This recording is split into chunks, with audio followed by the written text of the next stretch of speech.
The morning of the trip was filled with excitement and relief.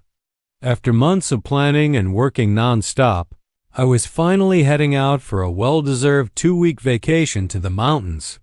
The bags were packed, the house was spotless, and I had taken every precaution before leaving. I informed the Homeowners Association a week in advance, just like the community bylaws recommended.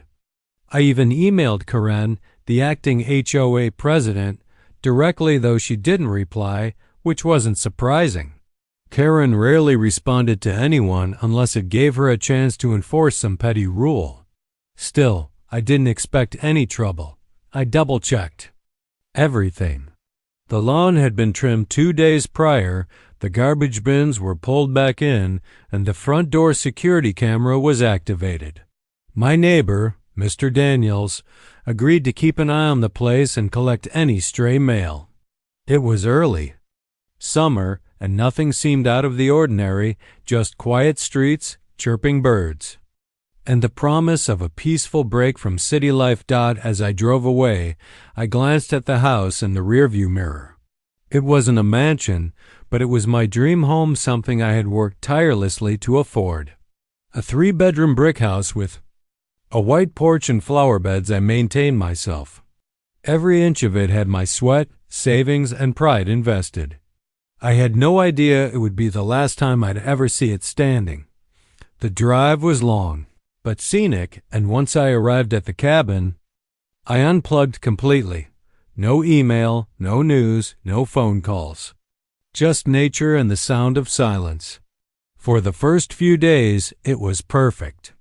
I didn't think about work, responsibilities, or the HOA. That was the whole point, escaping the constant noise. But back home, something horrifying was unfolding. While I was sitting by a lake, completely unaware, Karen had taken matters into her own hands. What she saw as a violation, something as trivial as a misplaced garden gnome or maybe a faded shutter, had apparently sent her over the edge. Fueled by her delusions of authority, she made a call that would change my life forever, and I wasn't there to stop it. No calls. No warnings. Just destruction on a level I couldn't have imagined. Karen had always been a thorn in everyone's. Sidearmed with a clipboard, a walkie-talkie, and an inflated sense of purpose. The HOA technically had a board, but Karen behaved as if she was the entire board. She thrived on enforcing the most obscure and exaggerated interpretations of the HOA rules. From flag height restrictions to driveway oil stains, nothing was too small for her scrutiny. And now, with me out of town, she seemed to think she had free reign over my property. It started with something minor, perhaps the lawn had grown a little in the days after I left, or maybe one of the flower beds had a few stray weeds. Karen, ever eager to prove her authority, made her rounds that morning and saw what she wanted to see. A violation. But instead of filing a formal notice or contacting me, she immediately started stirring up drama, telling others in the neighborhood that my house was in serious decline and a safety hazard to the community. She called an emergency HOA meeting, though only 2 other members even showed up, and both were too intimidated or indifferent to question her. Claiming she had photographic evidence, she presented zoomed-in pictures of a cracked window pane and some overgrown grass. To her, this was all the justification she needed. Her rhetoric became more aggressive, telling people that my house was bringing down property values and that something had to be done before it spread.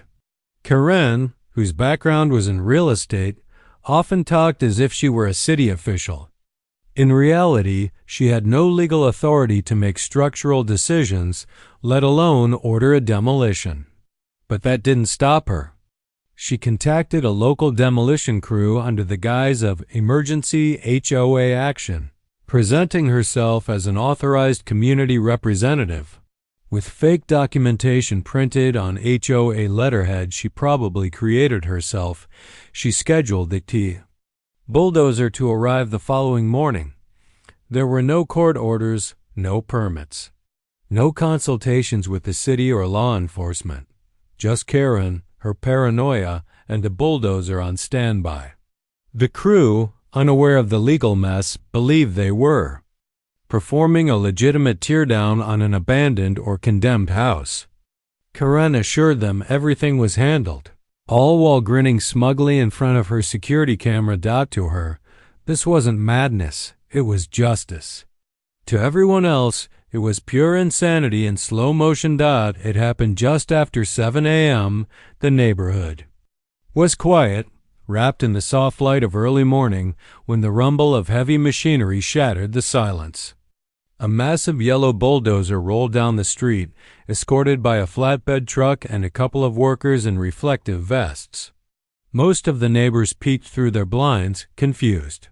There had been no notice, no community bulletin, no sign that anything like this was supposed to happen. Yet there it was, positioned directly in front of my home. Karen stood on the sidewalk in her usual pastel tracksuit, arms folded and face smug with authority. She had a clipboard in one hand and her phone in the other, filming every moment like a proud director overseeing her masterpiece. She waved the crew forward, shouting instructions with the confidence of someone who believed she was above the law. The demolition workers hesitated at first. One of them walked up to Karen, clearly unsure, and asked again for verification. She flashed her forged documents and claimed the home had been condemned by the HOA due to structural instability and community safety risks. She pointed to the small crack in one window and the overgrown flower bed as if they were the smoking guns of decay. The workers, under pressure and assuming she was legitimate, began the job. The sound of cracking wood and shattering glass rang out as the bulldozer lunged forward, crashing through the front wall of the house. My porch collapsed instantly. The flower beds were crushed under the machine's weight. Piece by piece, my home, the one I'd poured my heart and savings into, was torn apart like it meant nothing. Furniture, memories, family heirlooms all buried in seconds beneath debris and dust. Some neighbors stepped outside, horrified, whispering to one another but unsure whether to intervene. Karen, unfazed, continued recording with a disturbing level of excitement. She smiled at the destruction as if she'd won some long-standing battle. To her, this was her legacy, a bold action that would go down in HOA history. What she didn't know was that she wasn't the only one recording. Across the street, high above in the sky, a silent witness was observing everything. A police drone, part of a new pilot surveillance program in the neighborhood, hovered steadily, capturing every single second, while Karen stood proudly in the rubble, believing she had just executed the most powerful move of her self-appointed career. A silent observer had documented every second of her illegal demolition. Hovering 150 feet above the neighborhood was a high-resolution police surveillance drone, part of a local pilot program designed to monitor residential areas after a string of break-ins in nearby communities. That morning, the drone happened to be conducting a routine flyover, its camera running and audio recording enabled. It caught everything: the bulldozer pulling up, Karen handing over the falsified paperwork, the hesitant workers reluctantly beginning their task, and the complete destruction of the home. The drone, equipped with AI-assisted motion detection, automatically zoomed in on faces, license plates, and signage. Every detail from Karen's face to the fake HOA demolition notice was clearly visible, time-stamped, and stored on a secure police server. What Karen thought was a private act of petty vengeance was now irrefutable, high-definition evidence. Back at the station, Officer Mendez was monitoring the drone feed. He had expected to see the usual early morning joggers or maybe a raccoon scurrying through someone's garbage. Instead, he watched in disbelief as a house was reduced to splinters. He called over his supervisor and replayed the footage twice. It didn't take long for them to realize something was very wrong. There were no demolition permits issued for that property, no flagged safety violations, no court orders, and certainly no HOA in the region had authority to bulldoze private property without due process. The officers pulled up property records and confirmed the home was fully owned, mortgage paid, and had no legal infractions on file. Within minutes, they dispatched a unit to the site, but by the time the cruiser arrived, most of the destruction was already done. Karen tried to act calm when questioned, but her shaky answers and inability to produce real documentation set off alarms. She hadn't even bothered to check if the police had drones active in the area of fatal oversight. She was asked to stay at the scene while officers began collecting witness statements from the neighbors.